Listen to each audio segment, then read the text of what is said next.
오늘은 교통사고 행사적 책임에 대한 부분에서 공탁에 대해서 말씀드리도록 하겠습니다. 아무도 알려주지 않는 공탁에 대한 세부적인 내용을 구체적으로 설명드리도록 하겠습니다. 교통사고가 발생하면 민사적 책임과 형사적 책임이 병존적으로 발생하게 되는데, 민사적 책임은 개별적으로 손해배상의 문제이기 때문에 개별적으로 다시 강의를 하면 될 것이고, 형사적 책임 부분에서 공탁에 대한 문제, 형사 합의가 이루어지고 합의금을 받은 상태라면 가해자와 피해자가 형사 합의금을 받고 합의를 보았다면 공탁에 대한 문제는 발생하지 않습니다. 그러나 가해자와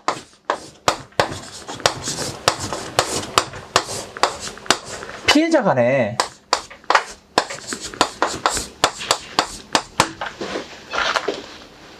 합의가 이루어지지 않았을 때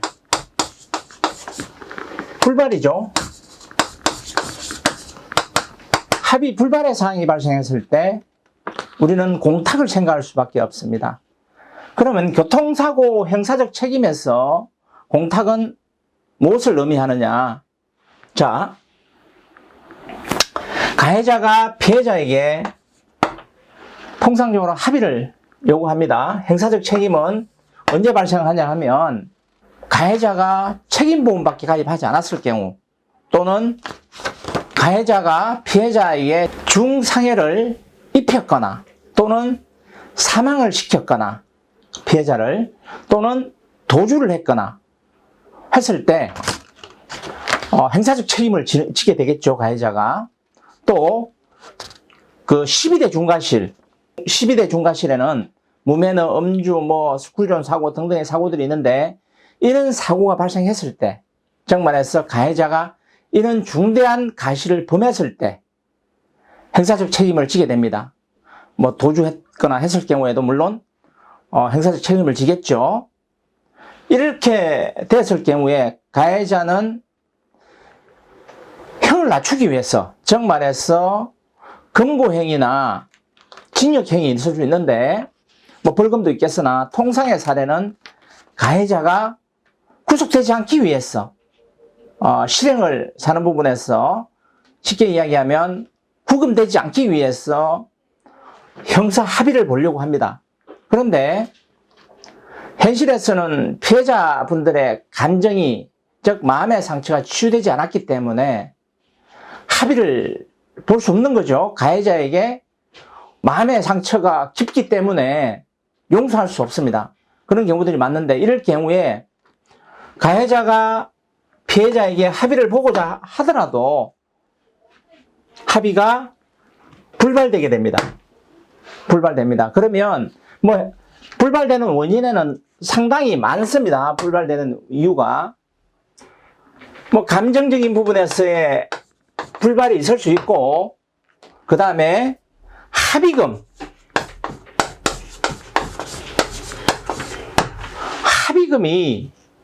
원하는 금액까지 이루어지지 않을 때 합의가 불발되는 경우가 많습니다. 대부분이 사실은 이 합의금과의 관계 부분 때문에 합의는 불발이 된다고 보면 됩니다.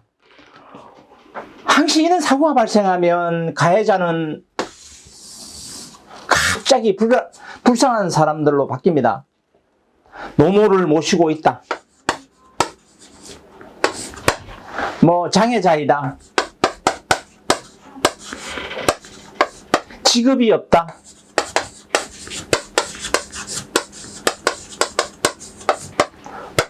등등의 이야기를 100% 합니다. 그러면서 피해자에게 합의금이 1,000만 원밖에 없다, 2,000만 원밖에 없다, 자기가 구할 수 있는 돈이 어떤 경우에는 500만 원밖에 없다, 이렇게 피해자에게 이야기를 하게 되고, 피해자의 입장에서는 사망사건일 경우에 요즘 운전자 보험에서 1억 이야기하니까 5천도 이야기하고 3천도 이야기하니까 피해자 입장에서는 1억 달라 요구할 수 있겠죠. 그런데 가해자가 운전자 보험이 가입되지 않거나 또 운전자 보험이 취급할 수 없는 면책의 상태일 경우에는 이 가해자가 직접적으로 이 합의금을 만들어야 됩니다. 합의금을 다 만들어야 되는데 못 만드는 거죠. 만들 수 없는 상황이 발생할 수 있는 거죠. 금액이 문제 크기 때문에. 그러면 피해자는 행사합의금 1억을 내놔라. 행사합의금 5천을 내놔라. 뭐 행사합의금 3천을 내놔라. 사망 시에 했을 때 가해자가 이거는 내가 돈이 없으니까 못 내놓겠다 하고 합의가 불발됩니다. 이럴 경우에 이제 방법적인 부분에서는 공탁의 이야기가 나오시긴 합니다. 공탁의 이야기가 나오는 거죠. 자,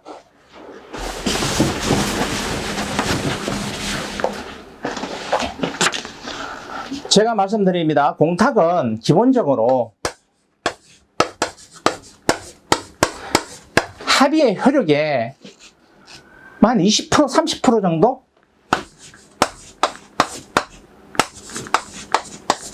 효력을 미치지 못합니다. 왜냐하면 재판부 판사 입장에서 보았을 때, 행사부 판사 입장에 보았을 때 피해자의 마음을 치유하지 못한 거기 때문에, 임의로 공탁을 한 거기 때문에 피해자의 마음을 아우르지 못했고 위로하지 못했기 때문에 이 공탁의 효력은 실질적으로 20에서 30% 정도밖에 안 됩니다.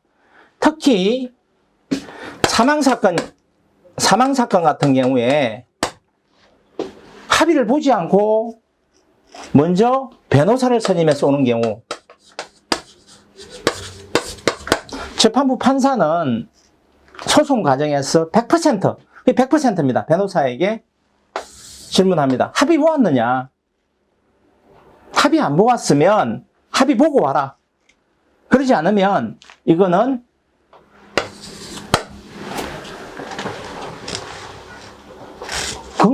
금고형, 뭐 실질적인 금고형, 집행유예가 아니고 금고형으로 뭐 판결할 수밖에 없다라는 뉘앙스를 주게 되거나 또는 징역형으로 판결할 수밖에 없다라는 뉘앙스를 주면서 합의를 보고 와라.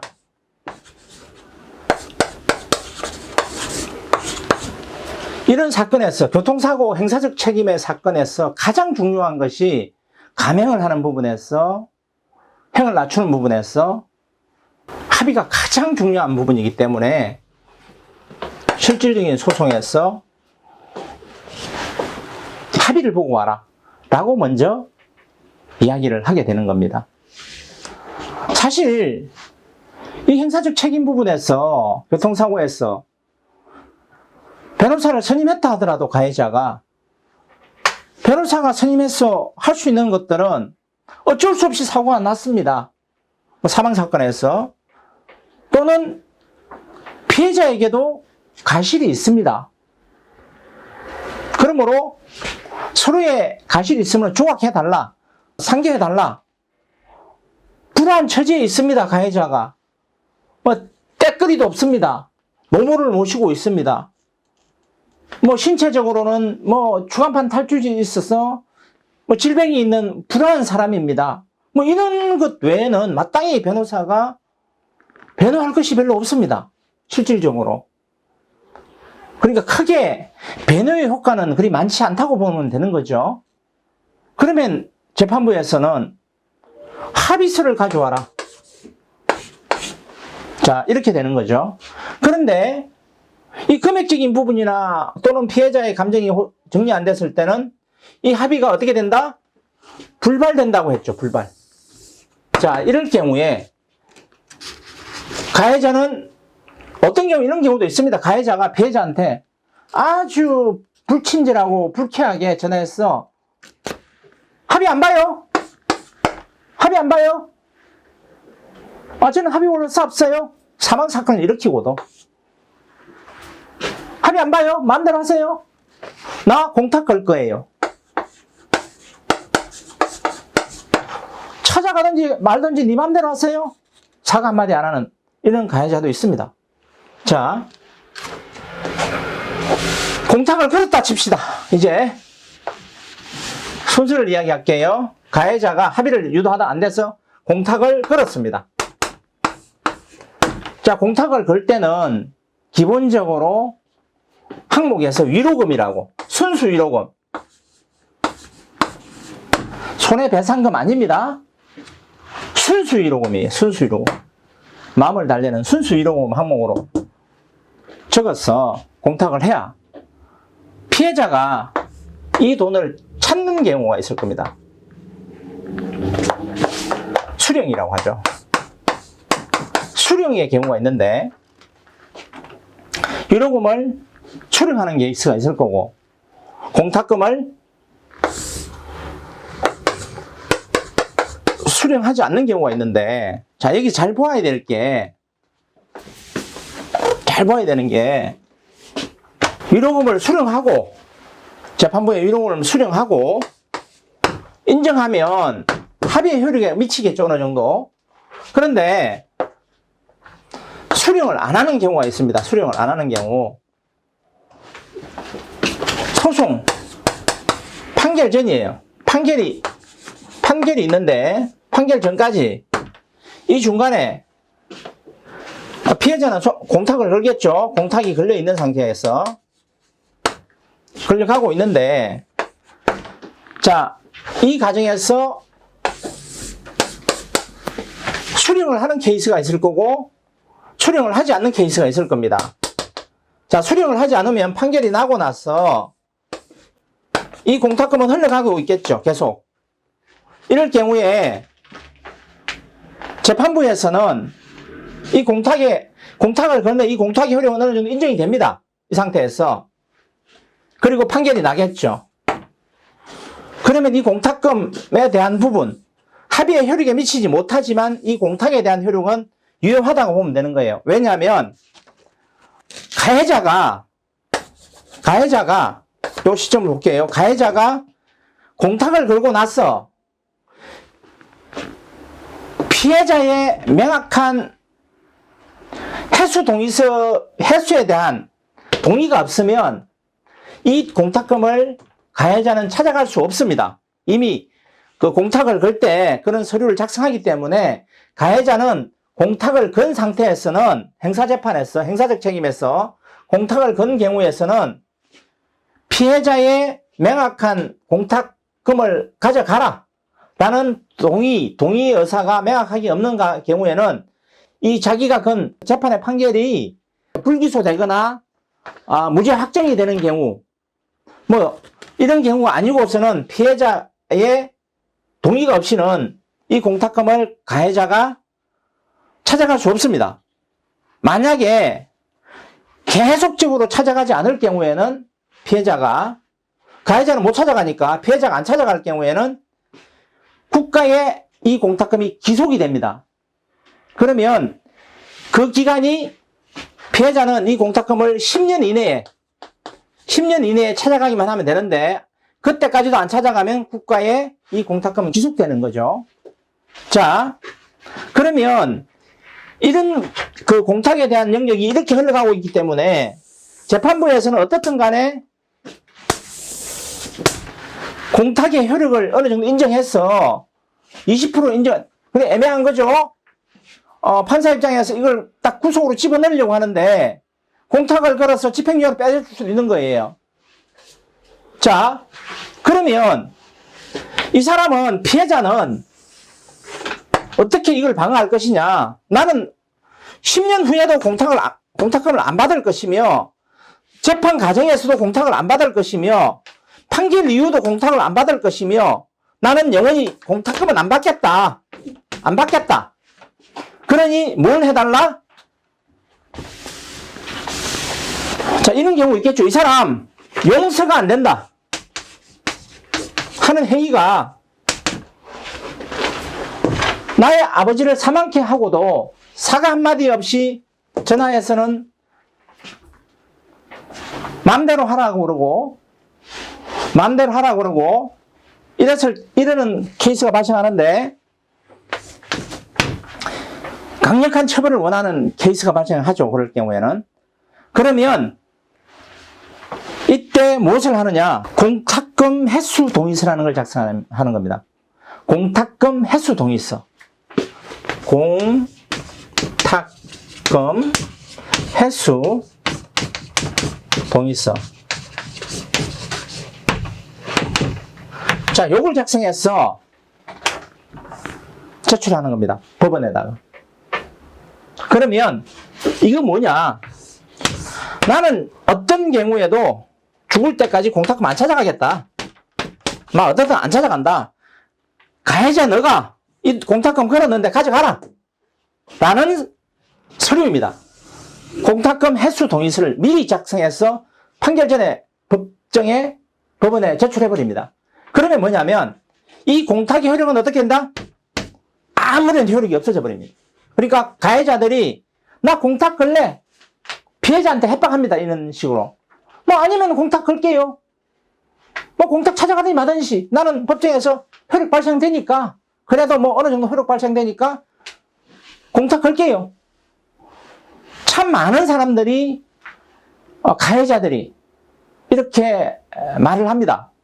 자, 이럴 때 피해자가 할 수 있는 일 있습니다. 공탁금 해수 동의서 작성해서 법원에 제출하면 됩니다. 자, 제가 이 부분을 말씀드리는 부분은 너무나 많은 가해자들이 피해자들에게 마음의 상처를 주고도 회복시키지 않고 오히려 급박하듯이 공탁금 걸겠다는 식의 행위를 하고 있기 때문에 여기까지를 설명을 드리는 거고, 대부분의 법률 상담에서 뭐 거의 99%겠죠. 법률 상담에서 그냥 형사적 책임에서 합의 안 이루어지면 뭐 하라? 공탁 거세요. 여기까지의 상담만을 해줍니다. 그러나 제가 말씀드리는 부분은 실무에서는 현실적으로 요 깊이까지 필요하다. 경우에 따라서는 합의에서도 강하게 가해자를 압박할 수 있습니다. 이걸로 가지고 당신 공탁 건다고? 그러나 그리고 어떻게 빠져나가 보려고 한다고? 못 빠져나가. 어떻게?